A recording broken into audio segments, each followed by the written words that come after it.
नमस्कार, मैं हूं राम मोहन शर्मा और आप देख रहे हैं देश हित। उत्तर प्रदेश में कांवड़ यात्रा वाले रास्ते पर नेम प्लेट का आदेश आने के बाद से लोग खुद ब खुद इस पर अमल करने लगे हैं। कांवड़ यात्रा में आने वाली स्थायी और अस्थायी दुकानों के मालिक साफ और स्पष्ट शब्दों में अपना नाम डिस्प्ले कर रहे हैं, लेकिन पुलिस के कुछ जवानों के कारण उत्तर प्रदेश पुलिस की फजीहत हो रही है।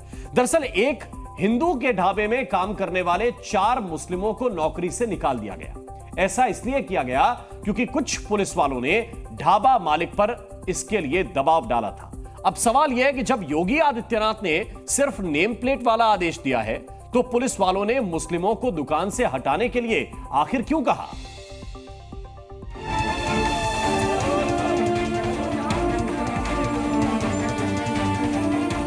एक साल पहले तक कांवड़ यात्रा शुरू होने से पहले सड़कें दुरुस्त होती थी, कांवड़ियों के लिए पंडाल लगाए जाते थे, लेकिन यह पहली बार हो रहा है कि कांवड़ यात्रा के लिए नेम प्लेट वाली तैयारी हुई है।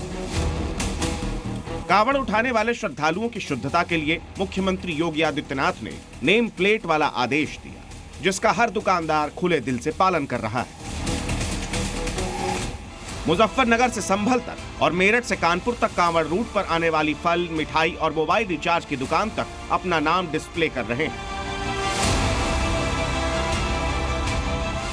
पश्चिमी यूपी के मुजफ्फरनगर के साक्षी टूरिस्ट ढाबे पर नाम की वजह से कुछ लोगों की नौकरी चली गई। जैसा कि नाम से पता चलता है कि ढाबा हिंदू का है, लेकिन इसमें काम करने वाले 4 मुस्लिम कारीगरों को अपनी नौकरी गंवानी पड़ी। गलती ढाबा मालिक की नहीं, बल्कि पुलिस वालों की। साक्षी टूरिस्ट ढाबा चलाने वाले लोकेश भारती का दावा है कि एक हफ्ते पहले कुछ पुलिस वाले आए, जिन्होंने ढाबे में काम करने वाले मुसलमानों को निकालने के लिए कहा। कौन से लोग थे जो आए थे जिन्होंने कहा था कि मुस्लिम लड़के नहीं काम करते? भाई इस बारे में तो नहीं कह सकता। आने से आए थे कहाँ से? ये मुझे ये पता, पुलिस थी जी हाँ। ऊपर से आदेश ऐसे ही है। ढाबा के मालिक ने मजबूरी में 4 मुस्लिम युवकों को निकाल तो दिया, लेकिन कांवड़ यात्रा खत्म होने पर उन्हें फिर से ड्यूटी पर रख लेने का दावा कर रहे हैं। अब सवाल है कि पुलिस वालों ने दुकान मालिक से मुस्लिम कामगारों को निकालने को क्यों कहा? आदेश नेम प्लेट लगाने का था, न कि दुकान से किसी को निकलवाने का। फिर पुलिस वालों ने दुकान से उन्हें क्यों हटवाया? क्या नौकरी से हटवाने वाले पुलिस वालों पर कार्रवाई होनी चाहिए?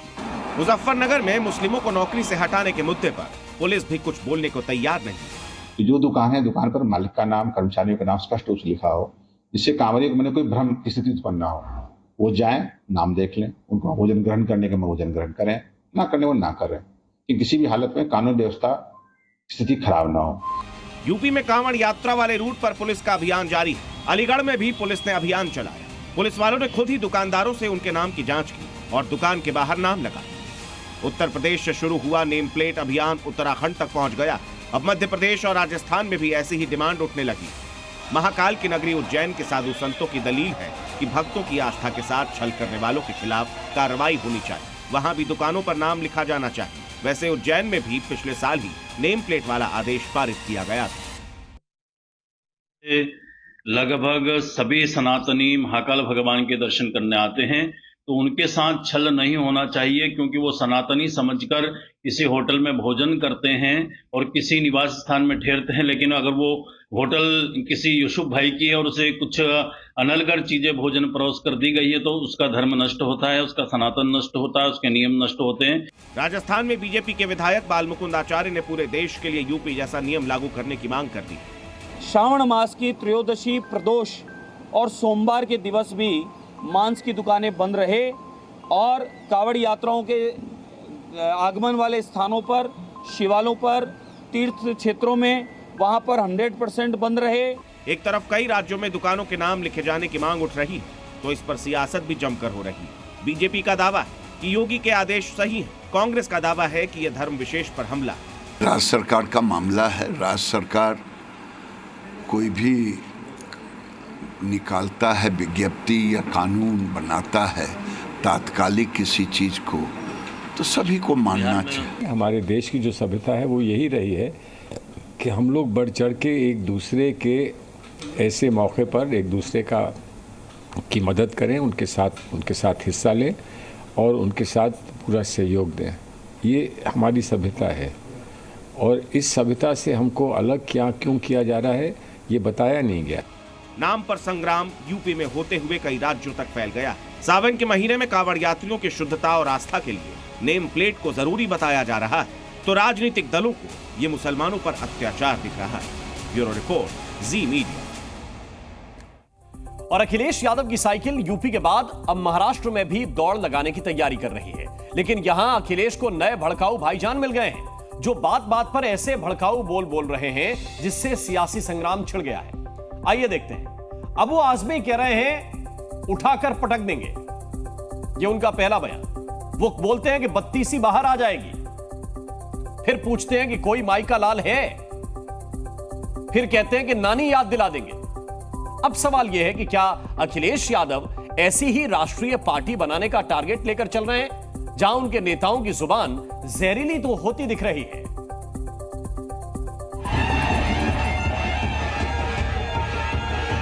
तो उठाकर पटक देंगे, बत्तीसी बाहर आ जाएगी, समझ लेना। अरे मेरे साथ रहो ना, कोई माई का लाल तुम्हारा बाल बांका नहीं कर सकता। तो अब की बार इलेक्शन होगा और मेरा टेम्पो हाई है, जबरदस्त तरीके से लड़ने वाला हो। तो उठाकर पटक देंगे, उठाकर पटक देंगे। माई का लाल हाथ नहीं लगा सकता। समाजवादी पार्टी को राष्ट्रीय पार्टी बनाने के लिए अखिलेश यादव के ये नेता क्या वाकई समाजवाद की बात कर रहे हैं? इतने भड़काऊ अंदाज में अबू आजमी भाषण दे रहे हैं कि AIMIM अध्यक्ष असदुद्दीन ओवैसी भी भड़काऊ भाईजान नंबर 1 के मुकाबले में कहीं पीछे छूट जाएं। अब ये बयान भी सुनिए, अगर अबू आजमी गृह मंत्री बन जाएं तो वो क्या क्या कर सकते हैं। एक बार मुझे बना दो होम मिनिस्टर यार। एक बार हम अगर होम मिनिस्टर बन गए ना, कुछ लोगों को ऐसा ठीक करेंगे कि नानी याद आ जाए उनकी। वैसे अबू आजमी के खिलाफ 11 आपराधिक मामले लंबित हैं, जबकि एक मामले में आरोप साबित हो चुके हैं। इसके अलावा बुर्के के समर्थन की बात हो या जाकिर नायक के समर्थन की बात, वो कहीं नहीं चूकते। जाहिर है विवादों से अबू आजमी का पुराना नाता है। अबू आजमी माया नगरी से समाजवादी पार्टी को राष्ट्रीय पार्टी बनाने की जिस कोशिश की बात कर रहे हैं, उस पर अब विरोध दल खुलकर उनके खिलाफ आ गए हैं। अबू आसिम आजमी, आप दाऊद इब्राहिम के गुर्गे बनकर बम कांड के अभियुक्तों की वकालत करो। नागरिकों की सुरक्षा में करना आता है। जहां तक दूसरों के लिए कुत्ता बिल्ली शब्दों का प्रयोग करोगे तो आपको भी लोग जो है इस तरह के शब्दों से नवाजेंगे। अबू आसिम आजमी तो पहले ही कुख्यात हैं भड़काऊ बयान देने के लिए, और आजकल आजम खान जेल में है, तो आजम खान की पूर्ति कौन करे, इसके लिए समाजवादी पार्टी में होड़ रहती है। अखिलेश यादव की पार्टी अपनी साइकिल तेज दौड़ा रही है। उन्हें भरोसा है कि अब महाराष्ट्र के रास्ते उनकी पार्टी राष्ट्रीय स्तर की पार्टी बन सकती है। सवाल है कि महाराष्ट्र के चुनाव से पहले क्या ये समाजवादी पार्टी के नए तेवर का ट्रेलर है? ब्यूरो रिपोर्ट, जी मीडिया। और आइए अब बात करते हैं बुलडोजर बाबा की। बुलडोजर बाबा का बुलडोजर जब चला था तो विरोध हो रहा था, जब रुक गया तब भी विरोध हो रहा है। यूपी के मुख्यमंत्री योगी आदित्यनाथ यूपी की हवा सुधारने, हरा भरा प्रदेश बनाने के लिए खुद ही पौधारोपण कार्यक्रम में जुट गए हैं। अब अकबरपुर में बुलडोजर वाली कार्रवाई के बाद पौधारोपण होना बता रहा है कि यूपी की हवा बदल रही है। लेकिन सियासत वही है, एक बार फिर अकबर नगर के लोग विरोध कर रहे हैं। क्या है यह पूरा मामला, देखते हैं इस खास रिपोर्ट में।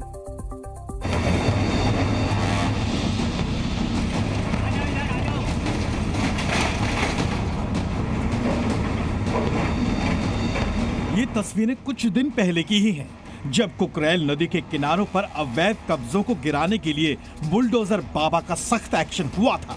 तब यहाँ के लोग विरोध कर रहे थे, लेकिन बुलडोजर वाली कार्रवाई लगातार जारी थी। दरअसल नदी का रास्ता रुक गया था, यहाँ के वातावरण में जहर घुल रहा था, पॉल्यूशन का लेवल बढ़ता जा रहा था, सांस लेना दुभर था। लेकिन अब यहाँ तस्वीर बदलना शुरू हो चुकी है। खुद यूपी के मुख्यमंत्री योगी आदित्यनाथ यूपी को खूबसूरत बनाने की कोशिशों में जुटे हैं। जहाँ पहले अकबर नगर के नाम पर यहाँ पे पॉल्यूशन का एक माध्यम बना हुआ था, आज वहां पर भगवान श्री राम के छोटे भाई लक्ष्मण जी के नाम पे सौमित्र वन का आज यहाँ पर गठन हुआ है। आज भी अकबर नगर के विस्थापित लोग विरोध कर रहे हैं। दरअसल ये लोग भी पंत नगर और रहीम नगर के लोगों की तरह वापस अकबरपुर आना चाहते हैं। जैसे अबरार नगर, रहीम नगर, पंत नगर को बख्श दिया है, सबको घर की व्यवस्था दी है, हमको भी वहीं रखा जाए। उनको जन्मभूमि दीजिए हमारे बच्चों को, हमको और कुछ नहीं चाहिए। खास बात ये भी है कि धरती को हरा भरा करने में जुटी योगी के विरोधी इस पर भी सियासत कर रहे हैं। जिन लोगों के मकान तोड़े गए हैं उन लोगों को मुआवजा मिले और उनको पुनः फिर से जो है वो अकबर नगर बसाया जाए। कितने शर्म की बात है कि आप लोगों को घर से उजाड़ रहे हैं और वहाँ पौधा लगा रहे हैं। क्या सुंदरीकरण लोगों के कीमत पे करेंगे। आपको याद दिला दें कि यहाँ अकबर नगर में 9 दिनों तक बुलडोजर वाली कार्रवाई हुई थी, लेकिन अब यहाँ पीपल और बरगद का पेड़ लगाया जा रहा है। हम कुकरेल में एक नाइट सफारी की स्थापना करेंगे।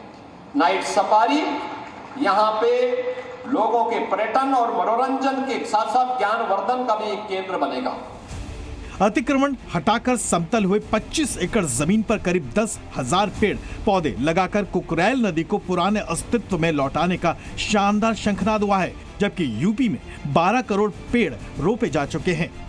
मुख्यमंत्री ने ये निर्देश दिए कि सिर्फ पेड़ लगाना ही नहीं है, पेड़ बचाना भी है। और अपनी माँ के नाम अगर आप पेड़ लगाते हैं तो उसको कहीं ना कहीं आपके पालन पोषण करके, जिस तरीके से आपकी माँ ने आपको बड़ा किया, वैसे ही इन पौधों को भी आपको बड़ा करना है। तो ऐसे में 20 जुलाई से शुरू होकर 30 जुलाई तक ये बड़ा अभियान चलता रहेगा, जिसके तहत 36 करोड़ से ज्यादा पेड़ उत्तर प्रदेश में लगाए जाएंगे। कैसिंग गिरीश के साथ मयूर शुक्ला, जी मीडिया, लखनऊ।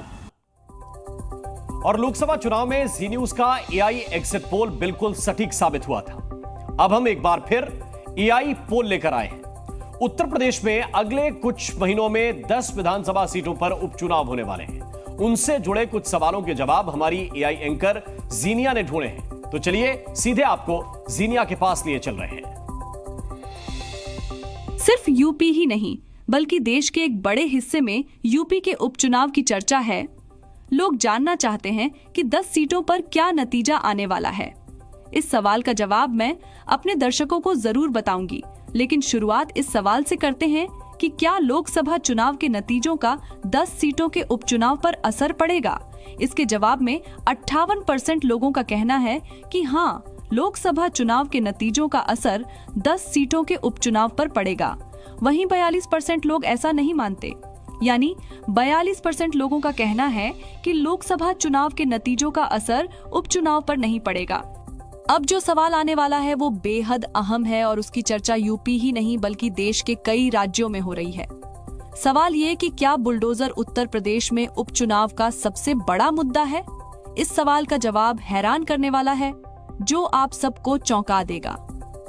हमारे एआई पोल में शामिल लाखों लोगों के रुझान के मुताबिक 63% लोग ये मानते हैं कि बुलडोजर यूपी में उपचुनाव का सबसे बड़ा मुद्दा है। वहीं 29% लोग इसे मुद्दा नहीं मानते हैं, जबकि 8% लोगों की बुलडोजर के बारे में कोई राय नहीं है।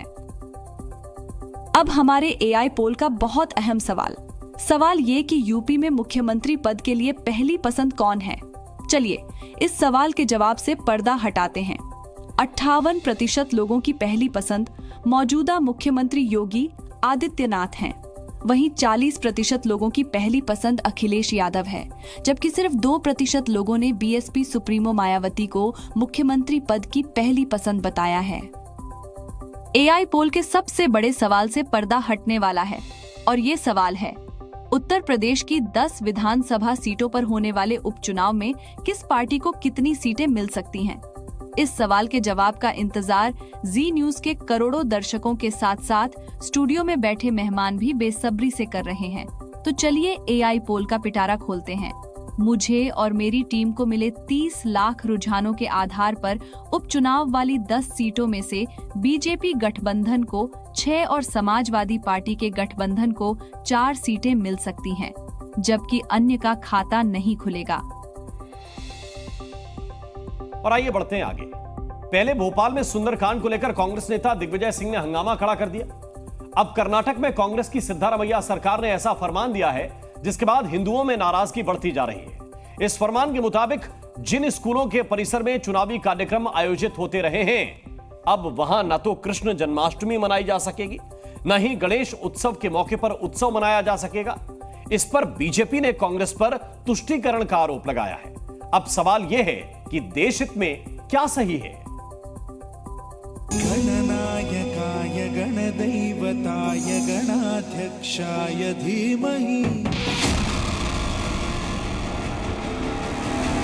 आपका टारगेट हिंदुत्व है, हिंदुत्व है, हिंदुत्व है, हिंदू विरोधी वातावरण निर्माण कर रहे हैं। तो ये हिंदुओं के साथ ऐसा दोहरा व्यवहार मुझे लग रहा है ये किया जा रहा है। देश भर में त्योहारों का सीजन शुरू हो रहा है। अगस्त में कृष्ण जन्माष्टमी तो सितंबर में गणेशोत्सव की तैयारियां जोरों पर चल रही हैं। लेकिन देश भर के लोग कर्नाटक के मुख्यमंत्री सिद्धारमैया के नेतृत्व वाली कांग्रेस सरकार से नाराज हैं। मैं कहता हूं ये ऑर्डर गलत है, ये खंडनीय है, हम विरोध करते हैं। कर्नाटक में अभी जो कांग्रेस सरकार है, ऐसे ही ऑर्डर कहीं 1.5 साल में किए हैं। साथ साथ में गणपति है और आप देख रहे हैं कि वहां पर अभी जन्माष्टमी का उत्सव है, हिंदुओं के त्योहार अब शुरू होने के लिए जा रहे हैं। तब ये बहुत बड़ा जो कार्यक्रम को बैन किया गया है, ये कहीं न कहीं दोहरी राजनीति साफ साफ नजर आ रही है। विवादों में घिरे रहने वाले कर्नाटक के मुख्यमंत्री सिद्धारमैया पर इन लोगों का गुस्सा फूटना स्वाभाविक है, क्योंकि लोगों का कहना है कि सिद्धारमैया ने चुनाव के दौरान अपनी रैलियों के लिए उन्हीं मैदानों का इस्तेमाल किया था जहां आज जन्माष्टमी और गणेशोत्सव मनाने से रोका जा रहा है। दरअसल कर्नाटक में शिक्षा विभाग ने नया सर्कुलर जारी किया है। शिक्षा विभाग के आदेश के बाद स्कूल प्रबंधन बोर्ड ने गणेशोत्सव और श्री कृष्ण जन्माष्टमी समारोह की अनुमति देने से इनकार कर दिया है। आदेश के मुताबिक स्कूल परिसर में एकेडमिक गतिविधियों के अलावा किसी भी कार्यक्रम की अनुमति नहीं दी जाएगी। यदि इस आदेश का उल्लंघन किया जाता है तो संबंधित स्कूल के प्रिंसिपल जिम्मेदार होंगे। यह आदेश दक्षिण कन्नड़ जिला स्कूल शिक्षा निदेशक ने सरकारी सहायता प्राप्त और गैर सहायता प्राप्त स्कूलों को जारी किया है। जाहिर है इससे सार्वजनिक तौर पर आयोजित होने वाले गणेशोत्सव समारोह का कार्यक्रम बाधित हो जाएगा। गणेशोत्सव और श्री कृष्ण जन्माष्टमी से पहले कर्नाटक सरकार के तानाशाही अंदाज वाले सर्कुलर निकाले जाने के बाद बीजेपी भी हमलावर है। ಅನೇಕ ವರ್ಷದ ಇತಿಹಾಸ ಇರತಕ್ಕಂಥ ಕೃಷ್ಣ ಜನ್ಮಾಷ್ಟಮಿ ಕಾರ್ಯಕ್ರಮಗಳು, ಅನೇಕ ವರ್ಷ ಇತಿಹಾಸ ಇರತಕ್ಕಂಥ ಗಣೇಶೋತ್ಸವದ ಕಾರ್ಯಕ್ರಮಗಳನ್ನು ಈ ಸುತ್ತೋಲೆಯ ಮೂಲಕ ಹತ್ತಿಕ್ಕಿ ಹಿಂದೂಗಳ ಭಾವನೆಗೆ ಧಕ್ಕೆಯನ್ನು ತರತಕ್ಕಂಥ ಕೆಲಸವನ್ನು ಕಾಂಗ್ರೆಸ್ನ ಸಿದ್ದರಾಮಯ್ಯ ಅವರ ಸರ್ಕಾರ ಮಾಡಲಿಕ್ಕೆ ಹೊರಟಿದ್ದಾರೆ ಎನ್ನುವಂಥದ್ದನ್ನು ನಾನು ಈ ಸಂದರ್ಭದಲ್ಲಿ ಹೇಳಲಿಕ್ಕೆ ಇಷ್ಟಪಡ್ತೇನೆ। वैसे ये पहली बार नहीं है जब कर्नाटक सरकार ने ऐसे विवादित आदेश दिए हो। इससे पहले भी मंदिरों के चढ़ावे पर 10% टैक्स लगाने वाला बिल पास हुआ है। पुजारियों को कोई आर्थिक सहायता भी नहीं दी गई, जबकि कर्नाटक के मंत्री ने हिंदू धर्म पर विवादित टिप्पणी भी दी थी। इसके अलावा बजरंग दल को बैन करने का भी वादा किया गया था, जबकि अनुदान की राशि से इमामों को वेतन दिए जाने की बात की गई थी। मध्य प्रदेश में भी हाल ही में कांग्रेस नेता दिग्विजय सिंह ने थाने में हुए सुंदरकांड को लेकर हंगामा खड़ा कर दिया था, जिसके बाद बीजेपी कांग्रेस पर लगातार तुष्टीकरण की राजनीति का आरोप लगा रही है। ब्यूरो रिपोर्ट, जी मीडिया। और क्या 17 साल के बाद असम एक मुस्लिम बहुल राज्य बन जाएगा? असम के मुख्यमंत्री हिमंता बिस्वा शर्मा के इस बयान के बाद मुस्लिम समाज से लेकर सियासत करने वालों ने बयानबाजी शुरू कर दी है। सवाल यह है कि क्या जो हिमंता कह रहे हैं ऐसा संभव होगा?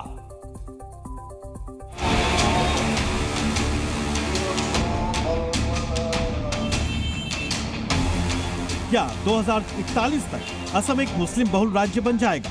असम के मुख्यमंत्री ने ऐसा बयान दिया जिसके बाद राजनीतिक गलियारों में ही नहीं बल्कि मुस्लिम समाज से भी बयानबाजी शुरू हो गई।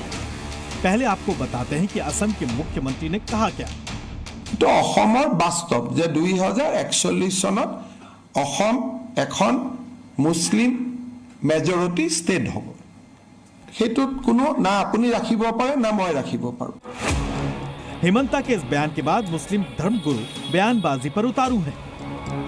असम के सीएम वोट बैंकिंग के लिए हिंदू मुसलमान का रट लगाए रहते हैं और ये कोई विकास तो कर नहीं रहे देश में, और मुसलमानों को नौकरी नहीं दे रहे, रोजगार नहीं दे रहे।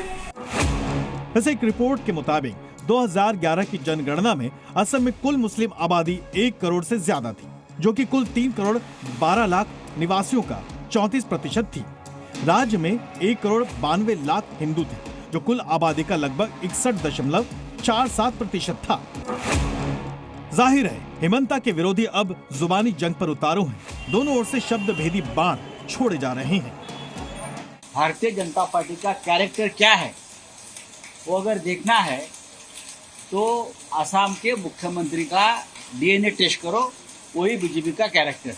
ये बहुत ही कॉन्सर्न की बात है। ऐसे बहुत सारे हथकंडे के द्वारा सर डेमोग्राफी को चेंज किया जा रहा है और उसके ऊपर पूरे देश को सोचना चाहिए। कांग्रेस पहले भी उनके इस तरह के बयानों पे उनके साथ सहानुभूति व्यक्त कर चुकी है, तो उनके इस बयान को भी हम लोग बहुत गंभीरता से लेते हैं और उनके गंभीर बीमारी से जल्दी उबरने की कामना करते हैं। जब भी हिंदुओं की आबादी घटेगी और मुसलमानों की आबादी बढ़ेगी तो बंटवारे का खतरा मंडराएगा। ऐसे में जनसंख्या नियंत्रण आवश्यक है। हिमंता बिश्वा शर्मा जो कह रहे हैं वो यथार्थ है और उस यथार्थ पर हर किसी को विचार करना चाहिए। साफ है आने वाले दिनों में हेमंता के बयान पर राजनीति और ज्यादा गरमाएगी।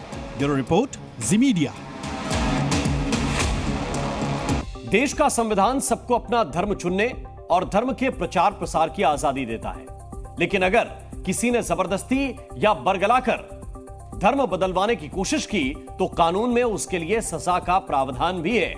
भोपाल में पिछले दिनों धर्म परिवर्तन कराने वाले एक गैंग का खुलासा हुआ था जो सरेआम धर्म परिवर्तन कराने की कोशिश कर रहा था। अब खुलासा यह हुआ है कि धर्म परिवर्तन के लिए 20 लाख रुपए का लालच दिया गया था। जी हां, 20 लाख रुपए का।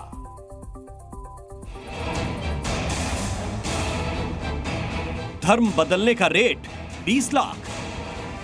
20 लाख लोग हिंदू से ईसाई बनो। क्या भोपाल में धर्मांतरण का बहुत बड़ा रैकेट चल रहा है? ये सवाल इसलिए क्योंकि भोपाल पुलिस के हाथ लगे 5 आरोपियों ने पूछताछ में चौंकाने वाला खुलासा किया है। कुछ दिन पहले भोपाल की सड़कों पर 3 महिलाएं और 3 पुरुष सरेआम धर्मांतरण की कोशिश करते हुए पकड़े गए थे। आरोपी हिंदू बस्तियों में घूमकर लोगों को ईसाई धर्म अपनाने के लिए बरगला रहे थे। एक शख्स ने धर्मांतरण गैंग के आरोपियों को रंगे हाथ पकड़ा था तो उसे भी धर्म बदलने के लिए समझाने लगे थे। भोपाल में धर्म परिवर्तन के आरोप में पुलिस ने 3 महिलाओं को तुरंत पकड़ लिया था और 2 पुरुष बाद में दबोचे गए। भोपाल पुलिस ने 5 ऐसे ईसाई धर्म के लोगों को गिरफ्तार किया है जो धर्मांतरण के लिए 20 लाख रुपए तक का लालच देते थे। खासतौर पर जो लोग गरीब तबके से आते हैं उन्हें ऐसे लालच देकर ईसाई धर्म में आने के लिए प्रेरित किया जाता था। यही नहीं, ये लोगों के ब्रेन वॉश के लिए साहित्य का इस्तेमाल भी करते थे जिसमें प्रभु यीशु के बारे में बताया जाता था। हिंदुओं का धर्मांतरण करवाने के लिए ईसाई संगठन से जुड़े सदस्य क्या रणनीति अपनाते हैं, इसे भी गौर से समझिए। धर्मांतरण गैंग के सदस्य गरीब बस्तियों में जाते हैं जहां लोग ज्यादा पढ़े लिखे नहीं होते। धर्मांतरण गैंग दलित बस्तियों में जाते हैं। गरीबों और दलितों को पैसे और घर का लालच देते हैं। बीमार लोगों को अच्छे अस्पताल में इलाज का भी लालच देते हैं। आरोप है कि धर्म परिवर्तन के लिए 20 लाख रुपए का ऑफर दिया गया।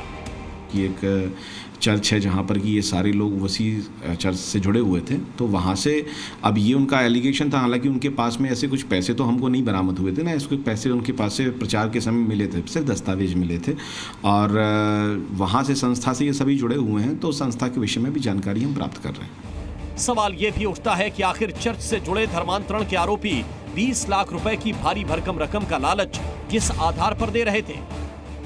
क्या धर्मांतरण के लिए विदेश से फंडिंग हो रही थी? पुलिस को आरोपियों के पास कोई कैश नहीं मिला, सिर्फ ईसाई धर्म के प्रचार वाले दस्तावेज मिले हैं। अब पुलिस उस संस्था का कच्चा चिट्ठा खंगाल रही है जिससे सभी 5 आरोपी जुड़े हुए थे। आकाशदीप, सी मीडिया, भोपाल। बीते 3 महीनों से जम्मू इलाके में आतंकी गतिविधियों में इजाफा हुआ है और अब वक्त आ गया है इन घटनाओं में शहादत देने वाले हमारे शूरवीरों के बदले का। जम्मू में जिस तरह सेना, पुलिस और पैरामिलिट्री फोर्सेस की हलचल बढ़ी है, उससे ऐसा लग रहा है कि अब घाटी में आतंक के खात्मे का फुल एंड फाइनल प्लान तैयार कर लिया गया है। बस इंतजार है एक आदेश का जिसके बाद हमारे शूरवीर दहशतगर्दों पर मौत बनकर टूट पड़ेंगे।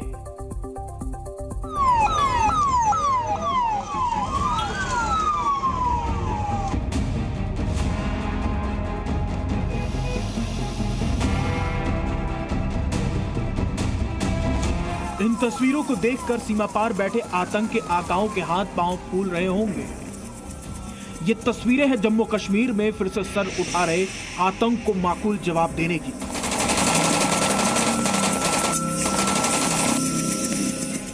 ये ट्रायल है घाटी में फिर से पनप रहे आतंकवाद के पक्के इलाज की। बीते कुछ महीनों से जिस तरह से आतंकी गतिविधियों में इजाफा हुआ है, उसे देखते हुए जम्मू कश्मीर में सुरक्षा बलों की तैनाती बढ़ा दी गई है। सूत्रों की माने तो पैरा एसएफ के 500 से अधिक कमांडो को जम्मू इलाके में भेजा गया है। इतना ही नहीं, केवल जम्मू क्षेत्र में 3 से 4 हजार अतिरिक्त सैनिकों की तैनाती कर दी गई है। एक तरफ सुरक्षा बलों की तैनाती बढ़ाई गई, तो वहीं दूसरी तरफ जम्मू में आतंकवाद को लेकर आज एक बड़ी बैठक हुई। इस बैठक में भारतीय सेना प्रमुख, सीआरपीएफ और बीएसएफ के डीजी, जम्मू कश्मीर पुलिस के डीजीपी शामिल हुए। जो सिक्योरिटी फोर्सेस हैं वो तेज़ी से ऑपरेशन चला रही हैं, पर कहाँ कमी आ रही है और क्या और करने की ज़रूरत है, क्या स्ट्रेटजिक मूव्स और यहाँ पर लेने की ज़रूरत है, उन सबको यहाँ पर देखा जाएगा। कई बड़ी महत्वपूर्ण जो चैलेंजेस हैं वो ये हैं कि आतंकी लगातार इन्फिल्ट्रेट कर रहे हैं, गुरिल्ला वॉरफेयर का इस्तेमाल कर रहे हैं और पूरी तरह से आतंकियों की कोशिश है कि कहीं ना कहीं हमले कर कर जम्मू को यहाँ पर डिस्टेबलाइज किया जाए, जम्मू को यहाँ पर पूरी तरह से हिलाया जा सके। पर आतंकियों की जो साजिश है कभी भी कामयाब नहीं होगी। जानकारी के अनुसार बैठक में बढ़ती आतंकवादी गतिविधियों को लेकर चर्चा हुई।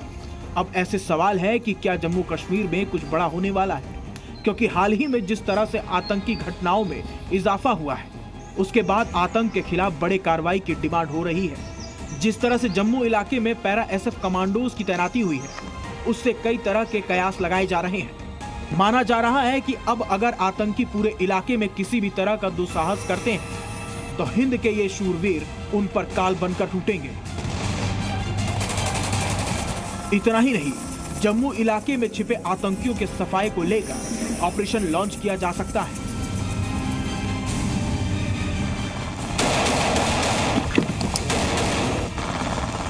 दरअसल 1998 से 2003 के बीच लश्कर और जैश के आतंकियों ने जम्मू के सूरनकोट के हिलकाका में अपना बेस बना लिया था और सैकड़ों की संख्या में आतंकी इस जगह से ऑपरेट करते थे। सेना ने 21 अप्रैल को ऑपरेशन सर्वविनाश शुरू किया, जो कि 10 दिन के बाद 1 मई 2003 को खत्म हुआ।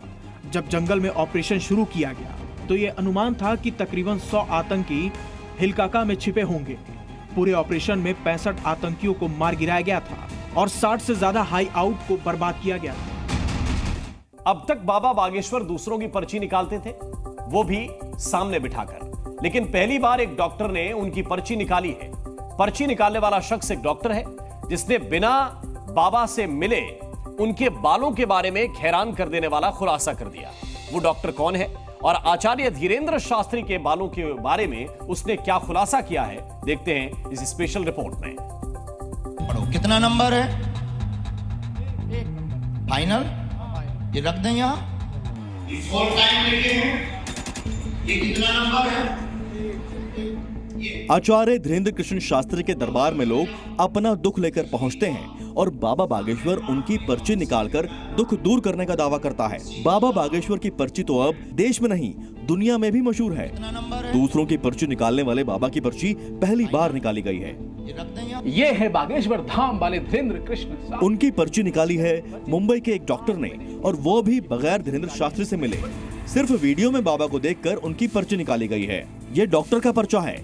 इसमें ध्यान से नाम देखेंगे तो ये पंडित धीरेन्द्र शास्त्री के नाम का पर्चा है। बाबा बागेश्वर के नाम का पर्चा बनाने वाले डॉक्टर का नाम है अशोक सिन्हा। डॉक्टर सिन्हा मुंबई में हेयर ट्रीटमेंट क्लिनिक चलाते हैं।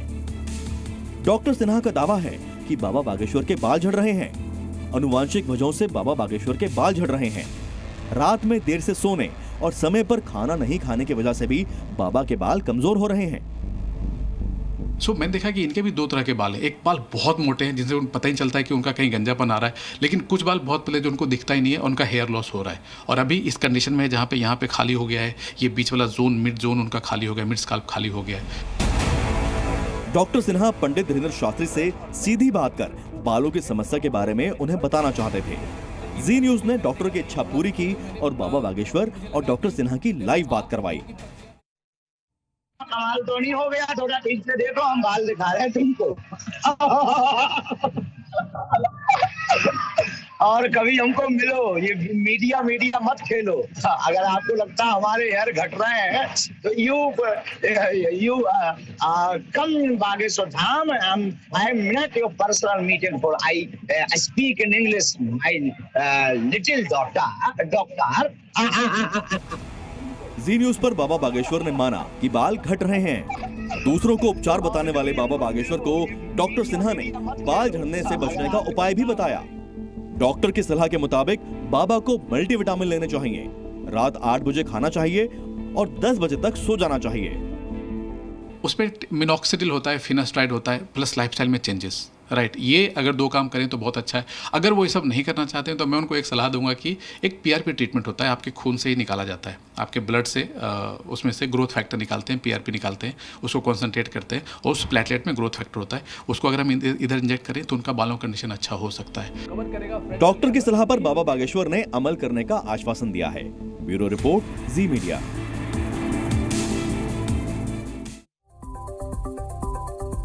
और अयोध्या में रामलला सख्त पहरे में रहते हैं, लेकिन कल रात NSG कमांडो ने राम मंदिर को घेर दिया।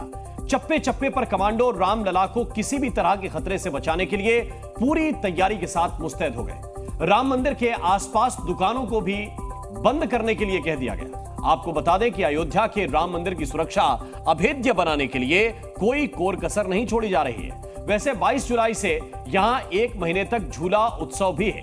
NSG आखिर इतनी रात क्यों गए रामलला के दरबार में, देखते हैं इस स्पेशल रिपोर्ट में।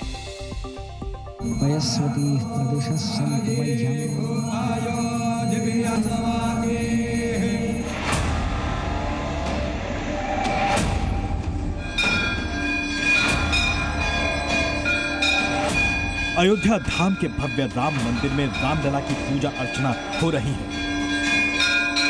और अब से कुछ देर बाद रामलला विश्राम करेंगे। इस बीच बाहर कमांडोज की हलचल तेज हो गई है। राम जन्मभूमि परिसर के गेट नंबर 11 से जवान श्री राम जन्मभूमि परिसर में दाखिल हो रहे हैं। एक अफसर बाकी कमांडोज को अपनी अपनी पोजीशन लेने को कह रहा है। ये रात का वक्त है, करीब 10 बजे। बख्तरबंद गाड़ियां भी खड़ी हैं। NSG के कमांडोज किसी भी हाल में रामलला की सुरक्षा में कोई चूक नहीं होने देंगे, चाहे कुछ हो जाए। देर रात अचानक सायरन बजता है और यहाँ के व्यापारियों को दुकानें बंद करने का आदेश होता है और देखते ही देखते बड़ी संख्या में सुरक्षा बल यहाँ पर पहुँच जाते हैं। यहाँ आम लोगों को भी पहले से ही तैयार रहने को कहा गया था। FFA भाई उन्होंने कहा कि आप लोग अभी कोई गुप्त सूचना मिली, दुकान आप लोग बंद कर दीजिए, अभी कुछ कार्यक्रम होने वाला है। खास बात यह है कि जवानों ने इमरजेंसी में आतंकियों से निपटने की भी तैयारी की। NSG के जवान 17 जुलाई को यहाँ पहुँचे थे। 2 दिन की गोपनीय बैठक और सादी वर्दी में खास जगहों की सुरक्षा व्यवस्था का जायजा भी लिया था। तीसरे दिन यानी कल शुक्रवार रात पूरी मुस्तैदी से सुरक्षा की गई। 22 जनवरी 2024 को राम मंदिर में रामलला की प्राण प्रतिष्ठा हुई थी।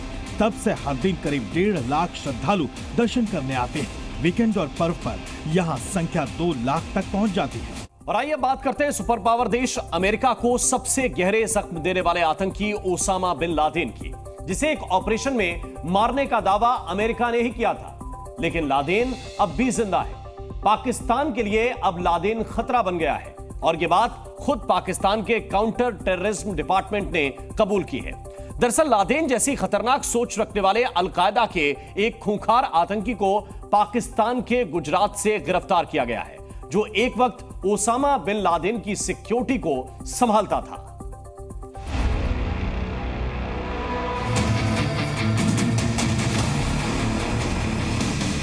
ओसामा बिन लादेन का करीबी साथी अमीनुल हक गुजरात से गिरफ्तार कर लिया गया।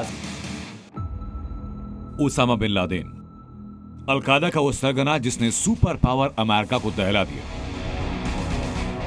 जिसे खोजने में अमेरिका को पूरे 10 साल का वक्त लगा। अमेरिका ने वर्ष 2011 में दावा किया कि उसने लादेन को खत्म कर दिया। लादेन भले ही मारा गया, लेकिन उसकी आतंकी सोच, उसके खतरनाक इरादे अभी भी जिंदा हैं। इसलिए हम कह रहे हैं कि लादेन जिंदा है। जिस पाकिस्तान ने लादेन को पनाह दी, अब उसी पाकिस्तान के लिए लादेन खतरा बन गया। हम आपको उस लादेन के बारे में बताने जा रहे हैं जिससे पाकिस्तान दहल रहा है। दरअसल पाकिस्तान के गुजरात से काउंटर टेररिज्म डिपार्टमेंट ने अमीन उल हक नाम के अलकायदा के आतंकी को गिरफ्तार किया, जिसे अमेरिका ने ग्लोबल टेररिस्ट की लिस्ट में शामिल किया था। काउंटर टेररिज्म डिपार्टमेंट के मुताबिक अलकायदा का सरगना अमीन उल हक देश के लिए खतरा था। इरादा पाकिस्तान में आतंकी वारदातों को अंजाम देना था और इसलिए लादेन के इस करीबी की गिरफ्तारी बहुत बड़ी कामयाबी है। 2 दशकों तक पाकिस्तान में रहने के बाद अमीन उल हक अगस्त 2021 में अफगानिस्तान लौट गया। ये वही दौर था जब अफगानिस्तान में तालिबान की वापसी हुई। हालांकि इसके बाद अलकायदा का आतंकी फिर पाकिस्तान कब आया, किसी को कोई खबर नहीं लगी। अलकायदा के इस आतंकी ने पाकिस्तान के पते पर दस्तावेज भी बनवा लिए थे। अमीन उल हक को लादेन का बेहद करीबी माना जाता है। अफगानिस्तान के नांगरहार में जन्मा अमीन उल हक पेशे से डॉक्टर था, लेकिन 80 के दशक में अमीन आतंकी संगठन हिज्ब इस्लामी से जुड़ गया। इसके बाद अमीन उल हक ने अलकायदा का साथ थाम लिया। अलकायदा से जुड़ने के बाद अमीन तूरा बूरा में ओसामा बिन लादेन की सिक्योरिटी संभालता था और इसी ने अफगानिस्तान में लादेन के लिए जगह बनाई थी। अमेरिका ने वर्ष 2001 में ग्लोबल आतंकियों की लिस्ट जारी की और इस लिस्ट में अमीन उल हक का नाम शामिल था। संयुक्त राष्ट्र की आतंकवादियों की लिस्ट में भी अमीन उल हक का नाम शामिल है। आतंकियों को पालने पोसने वाले पाकिस्तान के लिए उसी के पाले आतंकी अब नासूर बन रहे हैं। फिर भी पाकिस्तान ईमानदारी से आतंकवाद के खिलाफ खुलकर नहीं खड़ा, जिसकी कीमत उसे बार बार चुकानी पड़ रही है। ब्यूरो रिपोर्ट, जी मीडिया। पेरिस ओलंपिक में भारत से K9 की टीम भेजी गई है। जी हां, K9 टीम एक एलीट डॉग्स का दस्ता होता है। K9 टीम ने पेरिस में सुरक्षा की कमान संभाल ली है। टीम में ट्रेन डॉग्स के साथ ट्रेन जवान शामिल हैं। ट्रेन डॉग्स पेरिस ओलंपिक में सुरक्षा में महत्वपूर्ण भूमिका निभाएंगे। K9 टीम डॉग्स सूंघकर विस्फोटक का पता लगाने में माहिर होते हैं। K9 टीम में जर्मन शेफर्ड और मेलानोइस नस्ल के डॉग्स शामिल हैं। तो किस तरह K9 टीम पेरिस में चप्पे चप्पे पर तैनात है और सुरक्षा घेरे को मजबूत कर रही है, आपको इस पर एक रिपोर्ट देखनी चाहिए।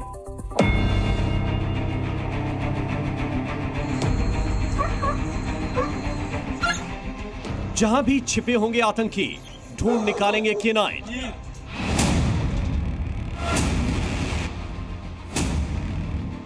विस्फोटक जहां रखा होगा, खोज निकालेंगे K9।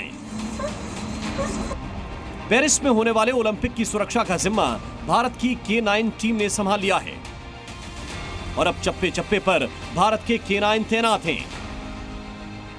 CAPF, CRPF, ITBP के 10 स्निफर डॉग्स की एक टीम पेरिस पहुंच चुकी है, जिसके जिम्मे ओलंपिक की सुरक्षा व्यवस्था है। इन डॉग्स के साथ ट्रेंड जवानों को भी भेजा गया है।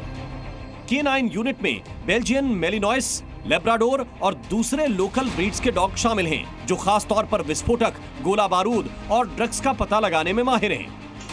K9 टीम को पेरिस में सिक्योरिटी के लिए 10 हफ्ते की स्पेशल ट्रेनिंग दी गई है। यही वजह है कि इन ट्रेन डॉग्स से न कोई आतंकी बच पाएगा और न ही आतंकियों का छिपाया हुआ कोई विस्फोटक। पेरिस में 26 जुलाई से 11 अगस्त तक ओलंपिक होना है, जिसके लिए सुरक्षा एजेंसियां हाई अलर्ट पर हैं। ISIS-K की तरफ से आतंकी हमले की धमकी दी गई है। फ्रांस दूसरे देशों की सुरक्षा एजेंसी के भी संपर्क में है। बेल्जियन शेफर्ड मेलानोइस डॉग्स को ताकत और सहन शक्ति के लिए जाना जाता है। ये डॉग्स बेहद तेज तर्रार होते हैं। इसी नस्ल के डॉग्स ने अमेरिका के नेवी सील कमांडो की मदद लादेन का पता लगाने में भी की थी और इन्हीं डॉग्स ने बगदादी का पीछा किया था। हालांकि K9 टीम के अलावा पेरिस ओलंपिक की सुरक्षा व्यवस्था बेहद कड़ी की गई है, ताकि सुरक्षा व्यवस्था में कोई चूक न हो सके। 26 जुलाई को ओपनिंग सेरेमनी में 45,000 सुरक्षा बलों की तैनाती रहेगी। ओलंपिक में 30,000 पुलिस फोर्स के जवान तैनात करने का प्लान है। इसके अलावा 18,000 सेना के जवान भी सुरक्षा का जिम्मा संभालेंगे, जबकि हजारों जवानों को सिक्योरिटी के लिए स्पेशल कैंप में रिजर्व रखा गया है। पेरिस ओलंपिक में दुनिया भर के 10,500 एथलीट हिस्सा लेंगे। इसके अलावा लाखों की संख्या में दर्शक भी शामिल होंगे। इसलिए ओलंपिक शुरू होने से पहले भारत से पेरिस की K9 टीम ने सुरक्षा का जिम्मा संभाल लिया है। ब्यूरो रिपोर्ट, जी मीडिया। आग में जलते बांग्लादेश की जहां हिंसक प्रदर्शनों की वजह से अब तक 100 से ज्यादा लोगों की मौत हो चुकी है। हालात को देखते हुए अब बांग्लादेश में सेना ने मोर्चा संभाल लिया है और देश में कर्फ्यू लगा दिया गया है। दूसरी तरफ प्रदर्शनकारी छात्रों से तलाशा जा रहा है और उनके खिलाफ कार्रवाई की जा रही है। बांग्लादेश में लगे आपातकाल के बाद की तस्वीर क्या है, इस रिपोर्ट में आप देखिए। बांग्लादेश में आरक्षण को लेकर हुआ हिंसक प्रदर्शन अब तक 100 से ज्यादा लोगों की जान ले चुका है। 3000 से ज्यादा लोग घायल हैं। 300 के करीब पुलिस वाले घायल हुए हैं, जिनमें से 150 को अस्पताल में भर्ती कराया गया है। हिंसक प्रदर्शनों को देखते हुए शनिवार को पूरे बांग्लादेश में कर्फ्यू लगा दिया गया। कर्फ्यू के ऐलान के बाद सेना ने सड़कों पर मोर्चा संभाल रखा है।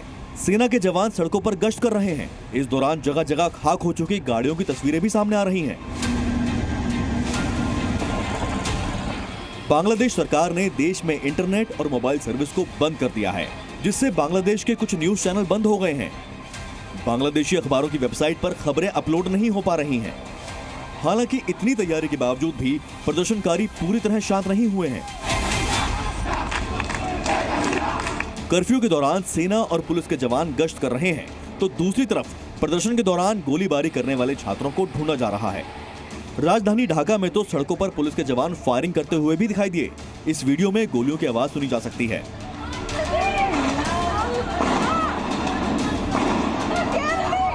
भारत बांग्लादेश के हालात पर नजर बनाए हुए है। हालात को देखते हुए कोलकाता से बांग्लादेश के लिए चलने वाली ट्रेनों को फिलहाल रद्द कर दिया गया है। और आते हैं संडे का सर्विसेज के जो बात है, खुलना के लिए जो बंधन एक्सप्रेस चलता है संडे का, वो भी बंद हो गया, वो भी कैंसिल कर दिया। बांग्लादेश का गवर्नमेंट के साथ बातचीत होते हुए हम लोग ईस्टर्न रेलवे व इंडियन रेलवे के पार्ट से हम लोग ये ट्रेन को कैंसिल कर चुके हैं। भारत ने बांग्लादेश में रहने वाले भारतीय नागरिकों और स्टूडेंट्स के लिए एडवाइजरी भी जारी की थी, जिसके बाद करीब 800 भारतीय स्टूडेंट्स देश लौट आए हैं। हमारे बांग्लादेश में अभी कॉलेज के इधर बहुत प्रॉब्लम चल रहा है, इसलिए रिसेंटली हमें कॉलेज वैकेट करके इंडिया आना पड़ा। इधर आने के बाद सारे जो BSF है सर, वो हमें बहुत हेल्प किए, हमें बहुत कंफर्ट किए। कॉलेज में जैसे हम बहुत डरे हुए थे, इधर आने के बाद हम अभी बहुत कंफर्टेबल फील कर रहे हैं। बांग्लादेश में करीब 15,000 भारतीय रहते हैं, जिनमें से करीब 8,500 तो स्टूडेंट्स ही हैं। ब्यूरो रिपोर्ट, जी मीडिया।